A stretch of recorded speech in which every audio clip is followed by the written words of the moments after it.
Hello, and thank you for joining us for the San Diego ATD Chapters Get Good with Articulate Storyline Workshop. My name is John Morley. I'm an instructional designer, and if I can help you with a project, I'm also an external consultant. And my email address is going into the chat window. That's me. Who are you? Please take a moment to enter your name into the chat window along with where you're logging in from. And if you would like to network with other participants, adding your email address would make that a whole lot easier. I'm on my own tonight, so won't be paying much attention to the chat window or emojis. So if you have a question or a comment, please speak up. This is your hour, not mine, and the more we can make this a conversation, the better. Although this is a little bit out of scope, let's take a look at the new Zoom feature, which is artificial intelligence. Has anybody messed with this at all? Okay, I take a look at the bottom of your screen and see if you see AI companion there. If you care to, click that and you'll see, I think, I don't think you can see that. Can you see that on my screen now? Something that says welcome to AI companion. Yes, we can see it. Oh, okay. So what I'm going to do is I'm going to click all participants there and click start, and we'll see how this works. We'll getting a message here. AI companion is on. I got it. We'll get it. And then we'll check back in on this a little bit later in the presentation and see what it's supposed to do is listen to what's being said and then give us a summary. So we'll see how well that works a little bit later on. If you care to click along in Storyline, now is a good time to fire up Storyline. Let's do that together just to make sure you've had a chance to do that.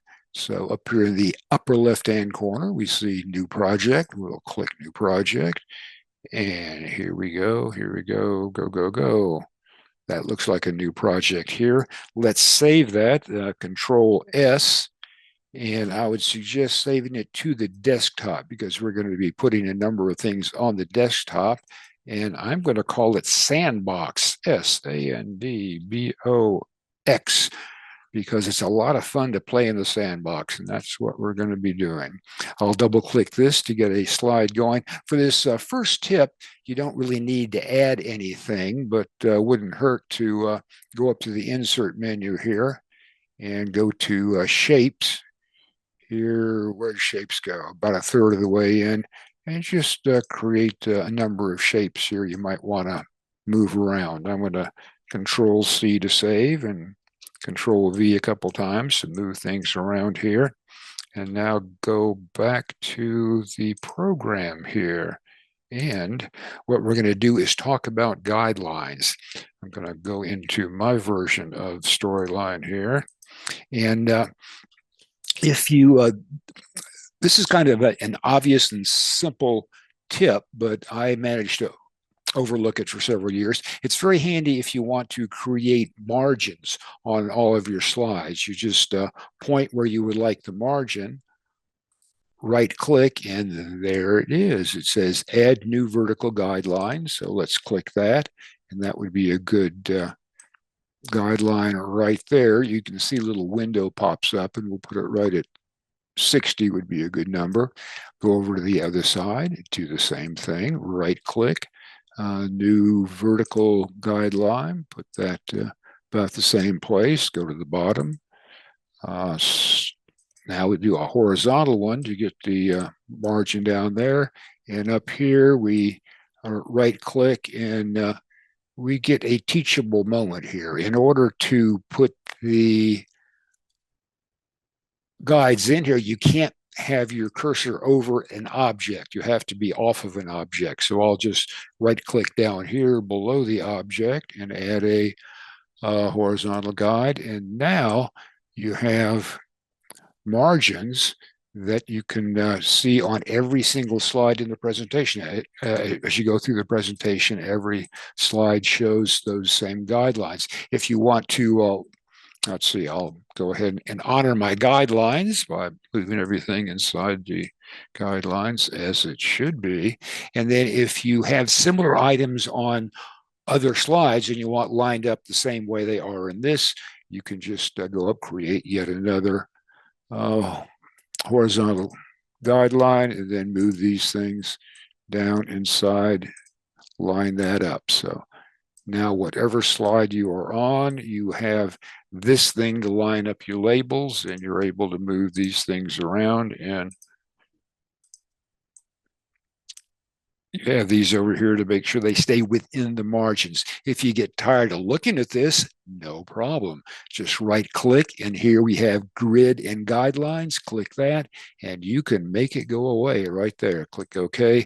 No more guidelines. You can bring them back again with a simple right click.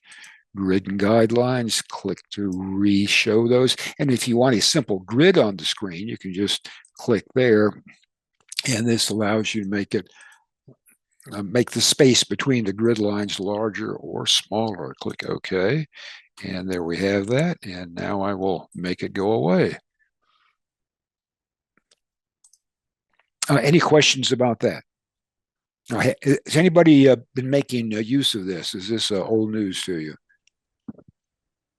Yeah, I use guidelines all the time, John. Okay. Like in other design programs, if you have an existing guideline up, you can hover over it, and with control held down, you can just click and drag to create new ones. Okay. Let's see. Let's show those. Okay. There's one. So I have to get the double arrows first, right? And click and drag. Oh, now You want to hold control down. Oh, control. Okay, control. Yeah. Okay, control. First, I get the double arrows. Hold control, and oh, like magic. Yeah, thank you. I appreciate that. I know if I got smart people on here with me, smarter than I am, I would learn something myself. Okay, let's go I back also to make good yeah. use of the quick access bar.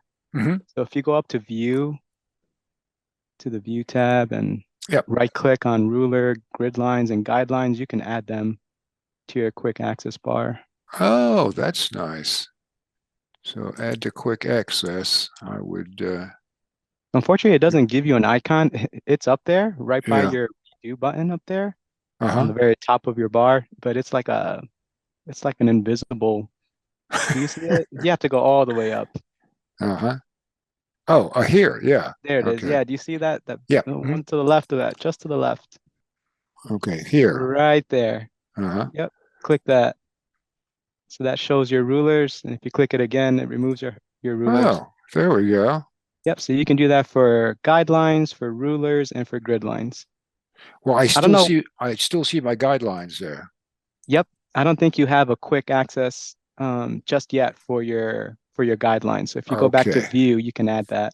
Process flows are common in technical training or any type of procedure, really. And it's easy for a learner to get lost in the detail and forget where they are in the process flow.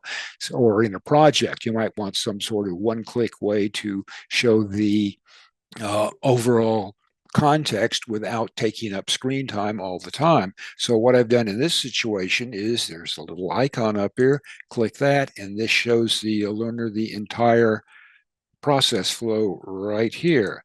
And then as they go along through the presentation, if they forget where they are in the process flow, there's always this to go through, and that not only shows them the process flow, but also where they are. It highlights the step that they are on. So let's take a moment here to click along and create such a thing. So we'll go into the sandbox here. Let's create a new slide with the file, with the home menu up here. We'll go to new slide, and we'll click a slide with basic layouts with a title only, and we will call this Lightbox. Lightbox slide. And we want to open that with a button on this other slide here. So let's just create such a button. On the insert, go up to the insert menu, down about 2/3 of the way down to button. Let's create the button. and put a little button in there, call that light box. Maybe I should spell it correctly. Lightbox. There we go. Now let's give that a meaningful name. Down in the lower left-hand corner, we'll just double-click button 1 and type in B for button hyphen and then lightbox. Lightbox. And time to add a trigger. Do what with the action? We will kind of toward the top here, click Lightbox Slide. With what we will, this is why we named it, gave it a meaningful name. We just click Lightbox Slide when user clicks the B Lightbox. Okay, click that. Go to Preview up here at the top, and we will see whether or not this works. As the blue bar of progress goes through there. Here we go. Click Lightbox, and there is the Lightbox Slide. Now to close that, you go over to the X, and there might be a concern that the learner might not see that X. It's not all that easy to see. So let's put a button on the Lightbox slide. Again, go up to the Insert menu. Down here, about 2/3 of the way down, create a button, any old button. We'll just kind of, whoops, don't want to do that.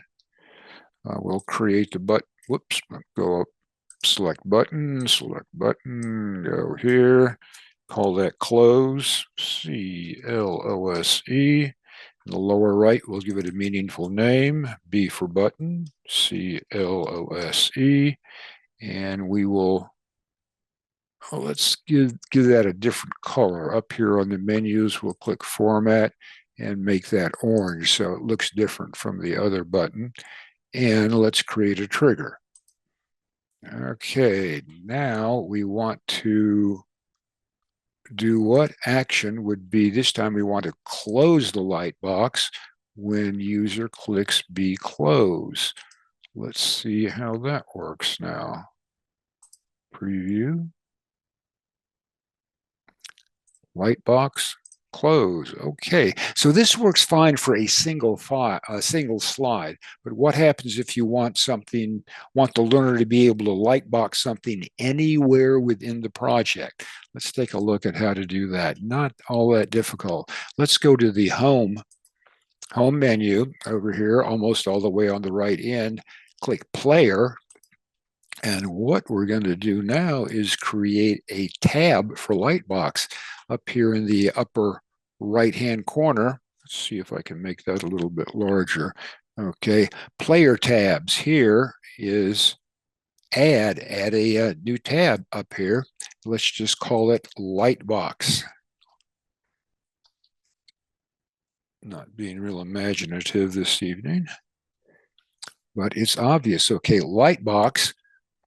Do what? We want to lightbox a slide. With what? We want to use the lightbox slide. So now, okay, let's just create another slide over here so we can show off how well this works. And we will hit preview and see if in fact it does work. Okay, there it is, Lightbox. Click Lightbox, close. Go to a different slide down here, and the Lightbox is still up there. So the learner has access to the Lightbox slide anywhere. Now, if you want the learner if you want the learner to have access to a number of different slides, there's no reason in the world you can't go back and create more tabs and more light boxes up here, more slides to be light boxed. Okay, any questions about light boxing? Hey, John, me again. Yeah. Hi, Daniel. Earlier this year, there was a eLearning Heroes Challenge, which dealt with light boxes. And I used ChatGPT back then to figure out if there was a way to customize the lightbox in terms of color and opacity so that X button, that close button could stand out a little more. And I figured something out. I'm going to drop the article that I wrote for eLearning Heroes in the chat. Oh, okay. There's a demo in there so you can see how it works with the use of some JavaScript. So you're going to put that in the chat window for us. Oh, yeah, I see that link already. Thank you very much. Yeah. Okay, let's get back to what in the world was. Oh, well, I wanted to point out that this is something I stole from the Bloomberg Business Magazine. For some reason, they're no longer doing it, but I thought this was clever. If there is a mention of something in the text, they mention something in a visual, why not just put an arrow going from the text to what it's talking about here so the eye sees it immediately and they know what it is being discussed, being described. And also up here, I have these balloons here pointing out, describing other things. And the balloon is as close as I can get it to the thing being described without covering up something else that's important. Now, in some cases, you may see this done with numbers, but if it's done this way, the learner has to remember the number, goes over here to the legend and figures out what the legend is saying, and then may forget where the number is and have to go back to the number. It's a lot cleaner and easier for the user to have a description right next to the thing being described. Any discussion about that? Does anybody actually prefer the numbers to the legends? Okay, nobody's going to defend that. Not tonight. Not on my watch. Let's see. Let me click the correct thing here. This is source material from a client. When I see something like this, I will typically say, this is too much stuff. It needs to go on multiple slides. But there is an argument that the learner really needs to see all of this within context. They need to be able to see it all in the same table. So what I did was I used a scrolling panel, and the learner now has all that a little bit larger, easier to read, and they can just scroll up and down to see all of that. Now, the trick to the scrolling panel is that you have to work within the panel itself. You can't construct something outside of it. Let's do a quick click along here. There's an empty slide. I'll work in that one. I'll just call this scrolling and go up to the insert menu all the way, almost all the way down. You see scrolling panel up here. Put the scrolling panel in, we'll create a scrolling panel there. And what I was trying to describe is, let's put a couple shapes in there. Insert, go over here to shape, just find an interesting shape. Put a couple of those in. I'll go Control C, Control V, Control V. And what I'm saying is you can't create what you want to scroll by working outside the box. You see, the scroll bar doesn't appear there, where if you pull this in here, now you see the scroll bar. And once you ignite that scroll bar, you can move stuff around here, and it's now in the scroll bar. And this we'll preview the slide. And now we have a nice scrolling thing here. And if you have another way to do this is make sure that the image you insert is larger than the box itself. Let's go up to Insert. And if you're online and you're using the Storyline 360, you might have a photo here. Let's put a giraffe in here. Giraffe, giraffe. See what comes up. Here's a nice looking fellow right here. We'll put him in here and make him a little bit smaller. So all you have to do is, well, you basically have to move it until you see some lines here. And now you see the bar is created. Once you get it in the box, you can move it around. It's a good idea not to cover up the scroll bar there. And all the way on the right side of the control ribbon here, let's click that down. Try this slide, and now we are able to see the entire giraffe. Any questions about scrolling? All right. Is anybody, Daniel, are you making use of scrolling? Um, for certain purposes, right? A while ago, a good colleague, a friend of mine, shared with me how you can create really cool transitions using scrolling panels by like hiding objects inside it to the left or the right, right? So that it's just out of view, and then setting an animation so that they come in. Um, it's it's easier to show than to describe with words, but yeah, that's Understood. mainly how I use Well, scrolling panels nowadays.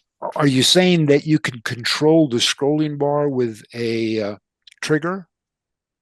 No. Uh, Uh, Again, it's easier to demonstrate than to okay. Well, explain. let's get you back as a guest presenter next year, and you can Yeah, for show us sure. a few of these things.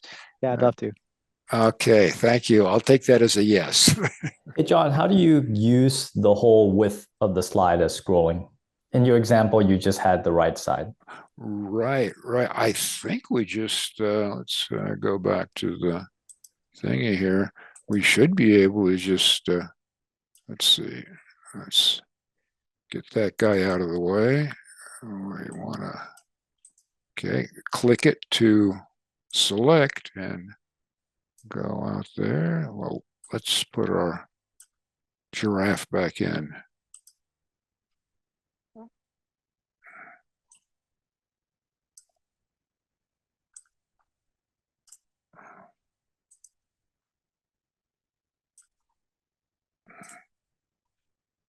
All right.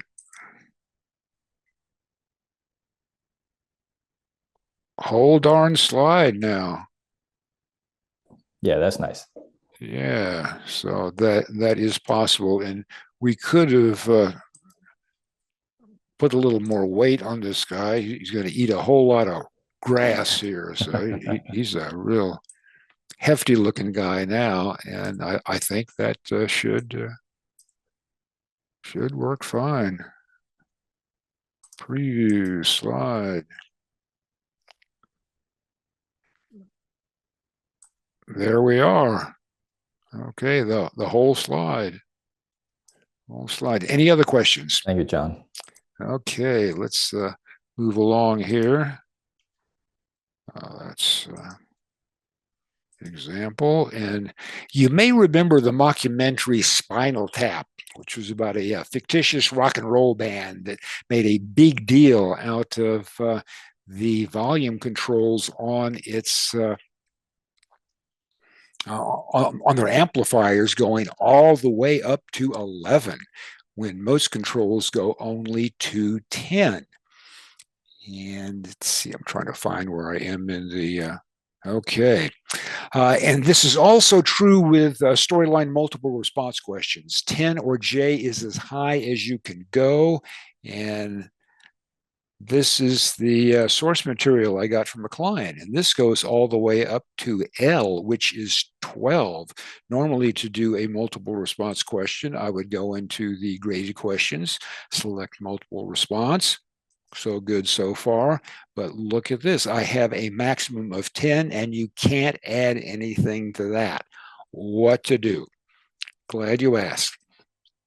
You can go to freeform questions, pick many, and then add whatever objects. You can put check boxes here, you can put pictures, you can put text boxes, anything you want works. The way I used it was to create these little check boxes here. So let's do a quick click along here, and I will show you how this, whoops, I didn't want to do that. What I really wanted to do is go up to new slide, go down here to freeform questions, if you can see that.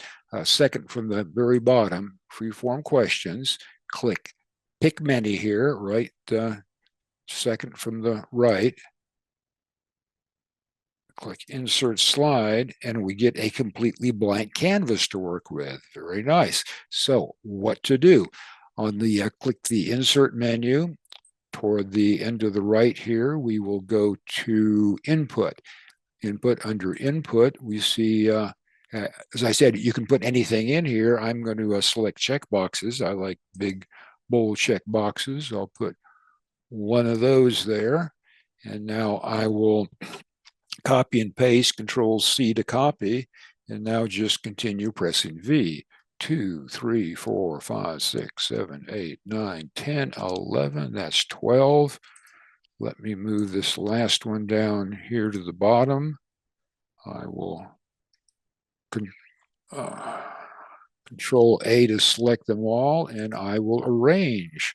Arrange, align down here. We'll align left, get them all lined up, and now arrange, align, and we will distribute them vertically. Okay, so that's kind of sort of what we want. Now up here in the upper right, go to Form View, and this allows you in this column, choice column, this allows you to click to enter a source. Okay, there's checkbox 1.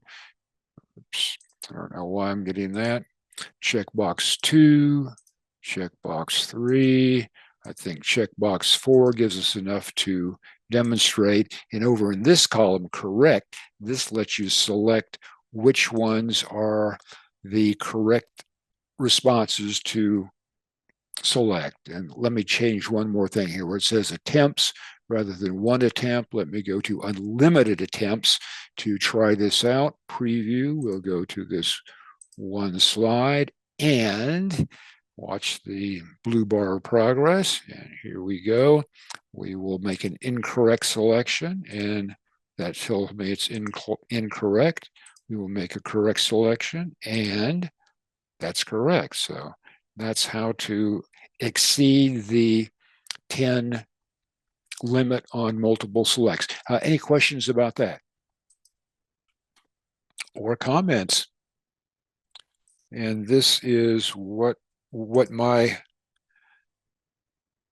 question ended up looking like. Had all the descriptions out here, and the learner was asked to select all of these PPE things that are optional. So I'll do a wrong selection and submit. And asking a question creates a teachable moment. And if you have a dozen different options here, this creates a whole bunch of teachable moments here. In this case, there is 5 things that should have been selected, and adult learners want to know why, and there is a different why for all of these 5 things. So this is what I set up here. If you have the radio buttons here, so the learner can select which one of these things. The learner is wondering about why is this optional, and by clicking these, this information comes up here. So using this type of feedback with little radio buttons, we can pack a lot more payoff to a teachable moment than we could otherwise. So looks as if we have enough time for web objects that didn't fit into a previous thing, but let's go in and see what's going on with AI Companion. I'm going down to click AI Companion at the bottom of the screen. Are you able to see that now? I see it on your screen, John. Okay, so you can see what I'm looking at on my screen. I'll ask, was my name mentioned? I think I mentioned, yes, John Morley's name was mentioned by other meeting participants. Oh, Daniel Canaro specifically mentioned John. Okay, so I'll click catch me up here and see what happens. Oh, this is cool. Discuss using companion tool. Okay, how to create guidelines. Additionally, showed how to create a lightbox slide and explain. So I don't know to what extent do you all find this useful?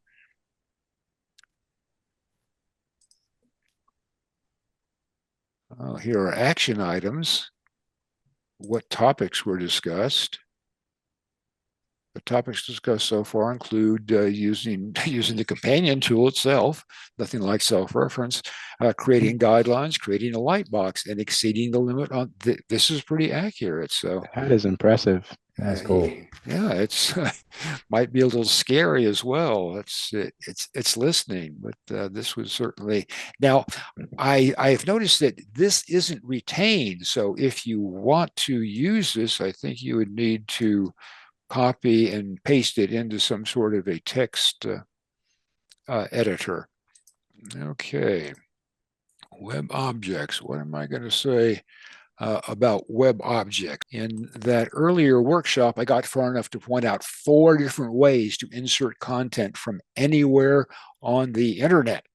And Kevin Jorgensen, a previous guest presenter who is, as we speak, teaching a class at San Diego U, or otherwise he would be with us here, pointed out the danger of embedding content from the internet, which is that you do not control that content, so it could magically disappear or be altered without your knowledge, and you would have that hole in your presentation and perhaps confusion in your audience. So tonight, let's talk about web objects you can control. A web object is basically a website. Website being a pretty broad term in the sense I am using it. A website is simply a folder with at least one file in it, and that file needs to be named index.html. And it can be any of these things. It can be any old website. Here's an example.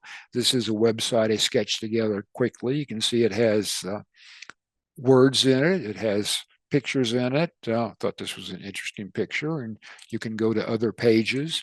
A basic website. Let's take a look at how this works. I'll go to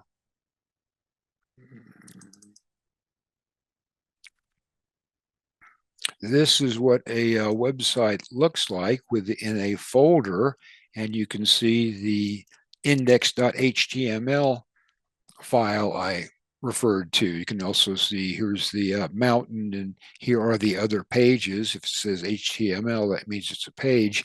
If you double click the index, this runs the website. Okay.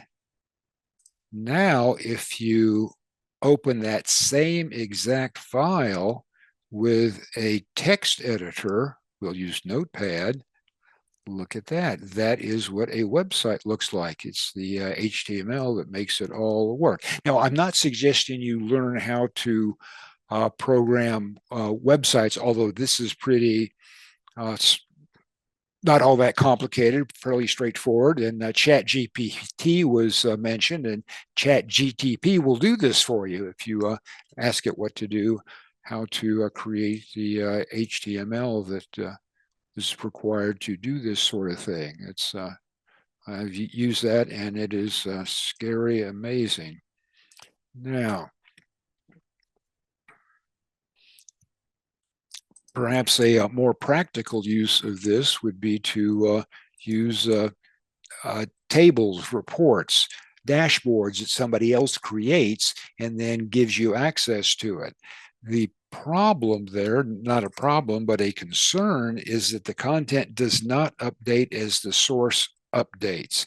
This was a terrible disappointment to me. I was thinking, wow, once you put this web object in there, when the owner of the web object makes a change, it will magically update in your web project, in your storyline project. No, as it says here, the web object must be deleted and then replaced to update the content. So good news, you can put it in there. Bad news, it's not going to update magically as the source is updated. Now, just as my sketched out website or sales report can be embedded as a web object, it could be anything created in Storyline or created as a website. It could be an optional lesson that you want, or a review lesson. It could be a game. It could be any type of website or project you want in a number of other Storyline projects. You just don't want to duplicate them, and this could be anything that can be displayed in a browser, which is just about anything. So here, let's click along and see how this is done. Let's go into the sandbox here. Open your sandbox. And let's publish the sandbox. So we're going to go to publish here. Make sure you have selected web. And what this is going to do is publish the entire project on your desktop, or you can ask it to publish it on the desktop. View project. Okay, let's just close that. And was published successfully, but where was it published? That's strange. Let me go back and do that again. Publish, close. It should, here we go. I should have selected desktop there. I'm sorry. Not desktop, select folder. Okay, that's where we want it to go, the folder. Now, when it's published, we can go up and take a look at it. Okay, close that. Go up to the desktop, and there is the sandbox.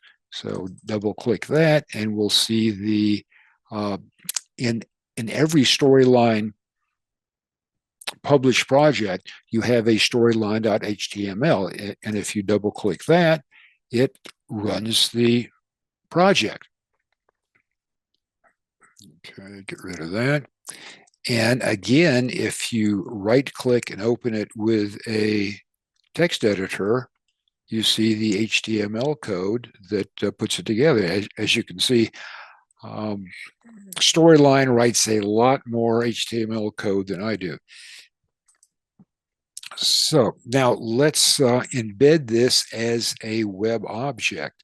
We'll go let's create a new, brand new, a second. Do you want to say, sure, let's save that. We're going to create a new sandbox. So we'll save this as sandbox 2, save it at the desktop.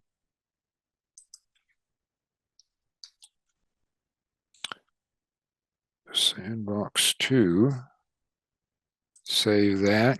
And now let's see how to embed a web object. We will go over to the insert menu.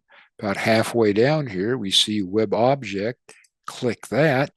And now it asks, you can type in the address, but it's a lot easier if you know where to find it, to just click that, go to the desktop. You see sandbox there. Click that, select folder, and we can test the link right here. And what we get is a teachable moment, because it tells us we can't locate the index HTML. Why do you think that would be? Any guesses? Let's go into the, here's the folder. Now, story.html is really an index HTML in disguise. So let's right click that, rename, call it index. So now we have the one requirement for a web object, which is the file name index.html. We will close that. And now let's try this again. We will go to insert, halfway down, web object. Now we'll do the same thing we did before. Go to desktop, double click sandbox, and now we'll select folder, sandbox, and now let's test the link. And there it is. There's exactly what we wanted it to be. The project we had created with Mr. Giraffe in there. Any questions about what we have done with that so far?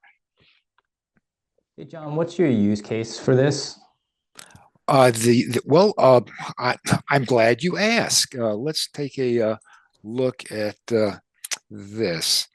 Well, as I said earlier, you may want to use storyline projects that have already been created, a review lesson, any kind of content. Maybe you've created a game, something you want to use over and over again in different storyline projects. Don't want to duplicate and insert it, but by inserting them as a web object, you have the advantage of that. Now, the storyline project would have to be on a server that your audience had access to. But that's the good news, because that gives you control. But somebody outside of outside of the enterprise firewall would not have access. This would not work for them.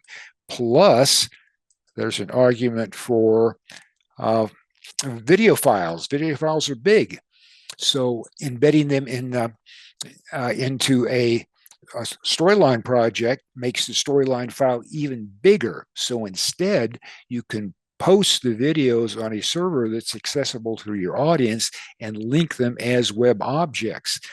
Here is how.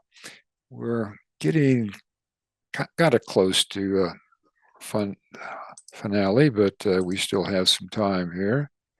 Okay, we'll cancel that.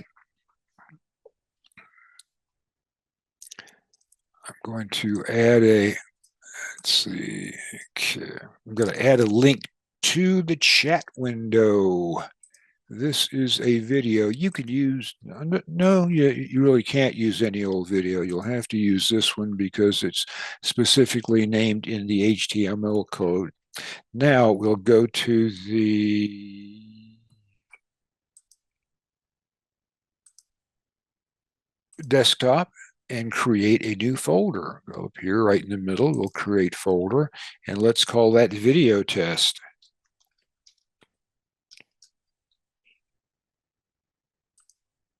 Okay, so now we are going to create a text file. I'm going to use Notepad. This could be anything.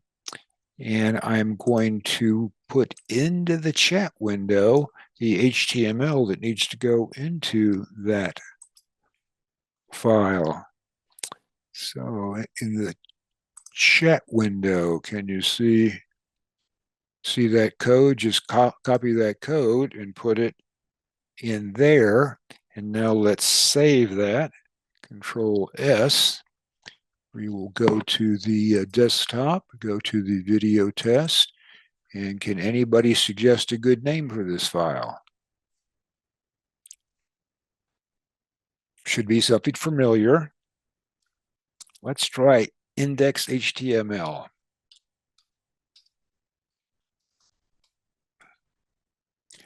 And we'll see if that works. Okay. Now we have, go to desktop, where do we have our video test? Now we want to download the video from the place that I mentioned. Okay, there's the video. Click download. So this should, and save it to some place where you can find it fairly easily. Okay. Whoops, I don't want to do that. I want to close that and go to my downloads file. Okay, downloads. Okay, I'll click and move that. So just put that on the same level as the index.html. And if we take a look, right-click the HTML, open it with a notepad, we see that the name of the video is right here, halloweenvideo.mov. So you could reuse this code and put the name of a different video in here. Make sure that it's MOV. If it's a MP4, you'd have to put MP4 in there, but that could work either way. So let's take a look at desktop here and video test. There we go. Now to embed that as a web object, we will go to our Sandbox 2, go up to the Insert menu about halfway across, click Web Object, click on the little folder thingy here, go up to the desktop, find Video Test, click Select Folder, and let's just give it a try, see if this works. Okay, we will hit Preview this slide, and we will get another teachable moment here. This says web object is unavailable during a preview. That's because this is essentially a website, and a website can only be run in a browser. So let's go back and try this again. So that this is what a web object looks like, just this big, ugly, gray blob. And now let's publish this. We hit publish, and we will change it to slides. Well, there's only one slide there anyway, so we'll just publish the whole darn thing to the web. And view project, and there is our video, full frame within a storyline object. Any questions about that? Okay, does this, this is as Daniel kind of pointed out, the use case for this is a little bit limited, but there are practical applications such as putting the videos in there, adding videos outside. You or your learners, this is just what we did. You or your learners may be frustrated that in Storyline Project, you can't click and select anything. But if it's added as a web object, you can copy it. I'm going to, let's go through the same thing here. I'll try to do this quickly. Add a new folder at the desktop. New folder. Call this copy exercise.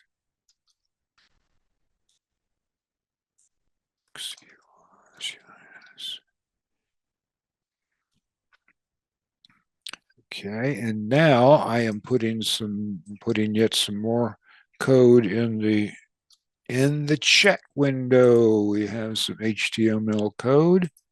Copy that, please, if you're clicking along, and create a text file. text, notepad. What's going on here? Okay, Control S, save. Call it, we've gone to the desktop, copy exercise, call it index.html. See if that saves. Okay, now it's saved. We'll go to our sandbox. Here we go.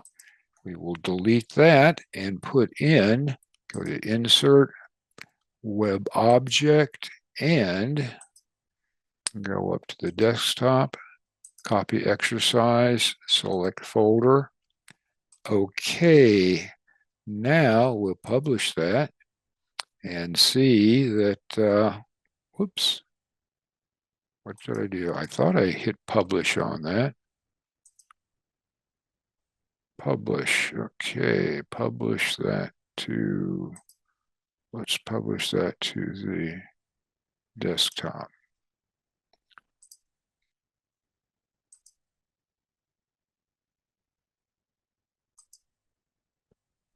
Now you see this same text that we had in the other one, and it can be copied and pasted.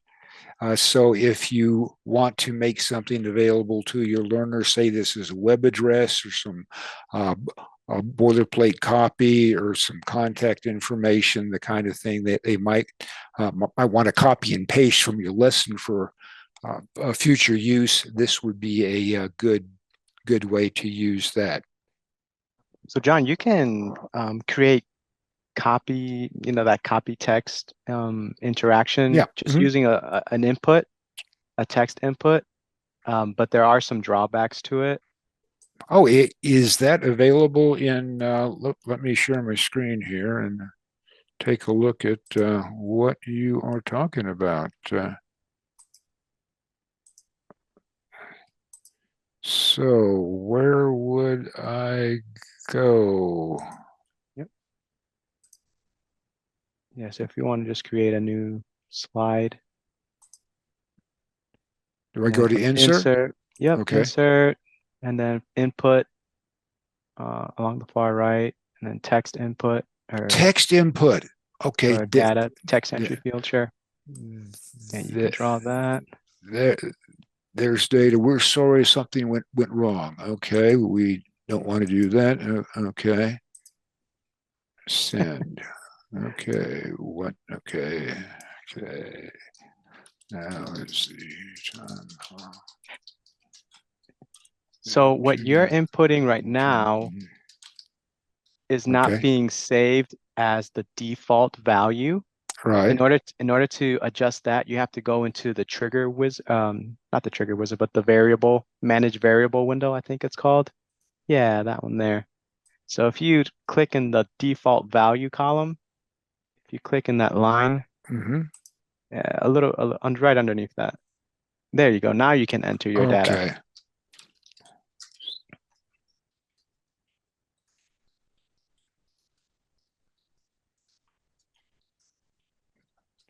Okay. Yeah, publish that out. I click OK. Yeah, click OK, Okay. and you can publish that out. Do I have to publish or can I preview it? I think you have to publish it. I haven't tried Okay. previewing. Well, let's try and see what it Sure. does. Oh,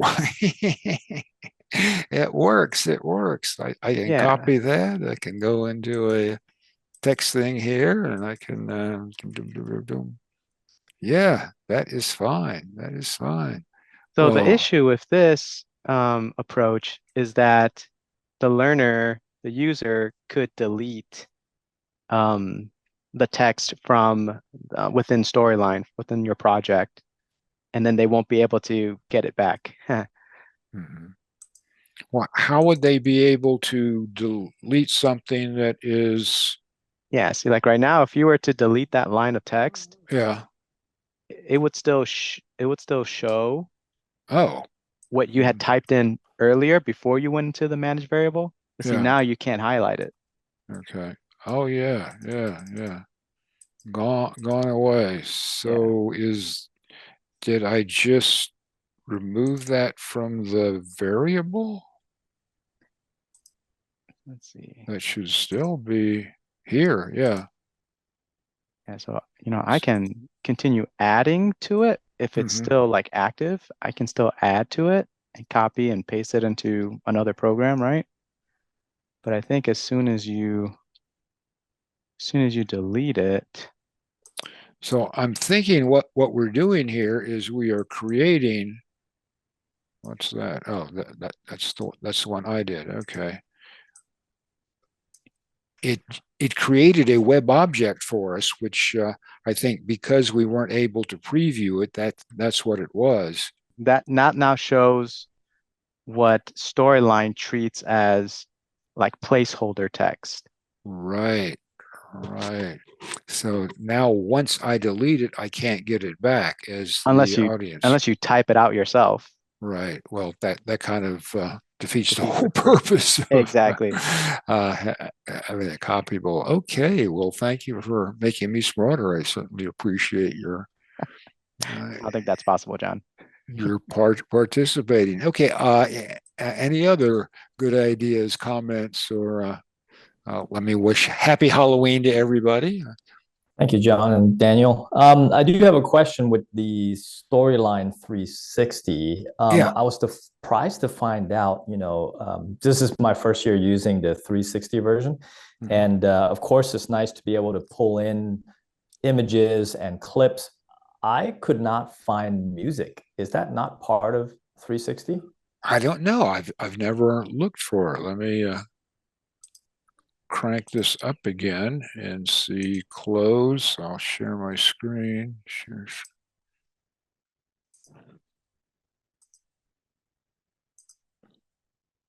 Insert.